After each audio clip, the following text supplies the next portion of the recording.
Hand's gone down deep into a side pocket. Pulled out a bit of hash. Ooh, flashback. A little block of hash somebody gave me months ago. I've been traveling with this thing for a long time. That moment, that horrible moment when you realize it's going to be a long day.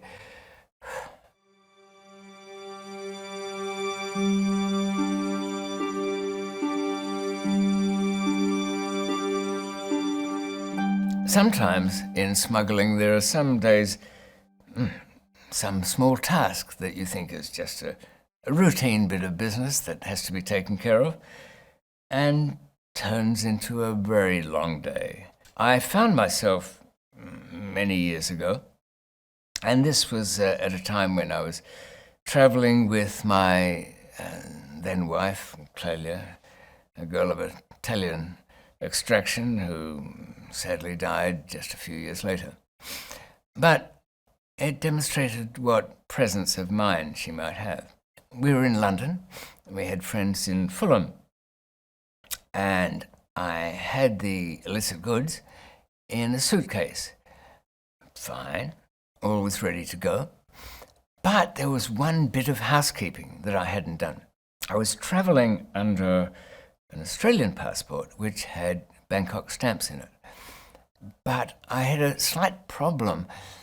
I needed to leave the UK with some means of having got into the country on this Australian passport. If it had been a British one, I wouldn't have had a stamp in it. But as I say, Australian needed an entry stamp. So I said to Clelia, I was staying at, where was it now? The Portobello Hotel down in Notting Hill Gate. Nice place. Anyway, but the case was with some friends of ours, sort of middle-class players in a way, but not in the business, you know. They had their nose to the grindstone in personal ways, but that was about it. So the case was there. I said to Claire, look, I've got to whip over to Paris. Only reason I've got to go there is to come back so I can have an entry stamp for the UK, or I can't leave later tonight. They might look at it and say, well, how the hell did you get here? Not a question I'd wanted. So I grabbed her bag, emptied it out, threw some socks and underwear in there, the standard traveller's thing, maybe a toilet bag, and I'd left using a great thing of the time. Shows you how proud the States was a British visitor's passport, cardboard thing issued at an airport, at a post office. Good only for travel in Europe. Flew off to Charles de Gaulle, fine, boring. Decided to come back. About an hour later, no sense hanging about, return tickets using the Australian passport, so the name had matched, so that would be fine. Got on the plane, then realised, wait a minute, it's okay, I'm only coming from Paris. I've got nothing, so what's to worry about? What was to worry about was something unusual. At Terminal 2, there was not much going on. That's not always good, very quiet. Most of the passengers got off and they were hanging around the carousel, but I didn't have anything to collect. And I'm starting to realise I've done something wrong here, but I don't know what it is. I've had my passport stamped in, fine, that's gone down the pants, and so is the little cardboard issued at the post office passport, that's gone down the pants. Walked through, there was a customs guy, just by himself, long-haired, but in the white shirt and all of that, young, long-haired? What's he doing customs? Is that a good thing? No, it's not. The long hair is just the one thing he does to stand out, to be eccentric. He's a right bastard as a customs officer. You know that, I can tell you. Look for that anomaly. When he stopped me, just because I was the only one there, just to say hello, really, I pulled out the wrong passport. I was so tuned into that's the name I am now. It was the Australian one. It had Bangkok stamps in it. So he got all curious. I find he's going, next minute I'm at a counter, he's going through this travel bag I brought. So what, let's get this over with. I've got places to be, things to pick up. Hand's gone down deep into a side pocket. Pulled out a bit of hash. Ooh, flashback. A little block of hash somebody gave me months ago. I've been traveling with this thing for a long time. That moment, that horrible moment when you realize it's going to be a long day. Long day indeed. I end up in a room being searched. They've got two passports now, the little British visitor's passport, the Australian one. And they're getting all curious. Where is my big luggage? What's this about?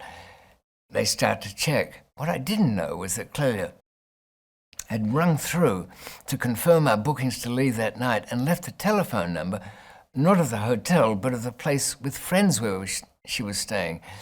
Yeah, that's all right. But they checked that number and realised who they were. I didn't know that they'd actually been dragged into some Operation Julie with a whole lot of things going on years ago. You can look that one up. Next minute, I'm still stuck in custody over the bit of hash. The police have raided down on that house, hoping to get what they can get. I'm still sitting in the examination office out at Heathrow. Day's getting on, and they bring in, like trying to see it was like seeing a dead body, a ghost, something that shouldn't be there, the big case. You know where we found this? They said it's all strapped up, got padlocks on it. We found that in the loft of the people where your girl was staying. Yeah, really? Okay. So we thought we'd just bring it down here and open it all like, good fellas, a lot of us, and see what's in there, shall we? Okay. Is that your case? Well, not really. No. Oh, isn't it? Okay, it's not your case. Inside, big radio tuner. It's in there. There's a couple of kilos of a good 15-year stretch. It's not looking good. And the young guy with the long hair, he thinks it's all coming together now. Poke around in the case. There's 3 35mm film canisters full of cannabis. Oh, not a whole lot, less than an ounce all up, I guess, in the end.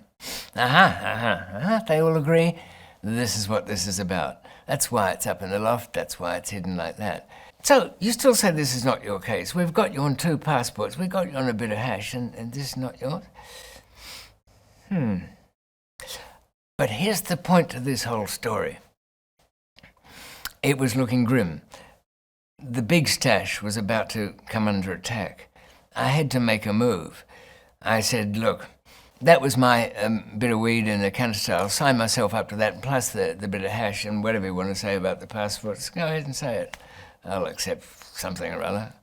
Found him under a bus stop. All right, but what? That's the thing. Let the girl, she knows nothing, poor thing. And here's what she'd done. She told them that she didn't know me. She'd met me in Bangkok. Good time Charlie, flashed a bit of money around. And here's the important part. She said, no, he was a bit of a nervous wreck. But then, just before we left, a couple of funny-looking guys didn't like him. They came in and took the big suitcases. No, nothing like that. Took these big suitcases and went off. And he was relaxed after that. It was like something was all over. Damn, we missed it. Did they miss it? No. They were tapping on the very thing in which it was in. So I'm trying to hurry it along there. Okay, let's, what do you want to do with all your stuff? You're going to prison? I know that. Yeah, and, well, you might as well give it to her. I mean, she can separate my clothes, bring me some. And the radio thing? No, I'm not going to do it. Listen to it in prison. Give it to her, too. All right. They all want to go home. The senior people have had enough of the day. It looked like it was going to be something big, but they missed it. Everybody agreed they missed it.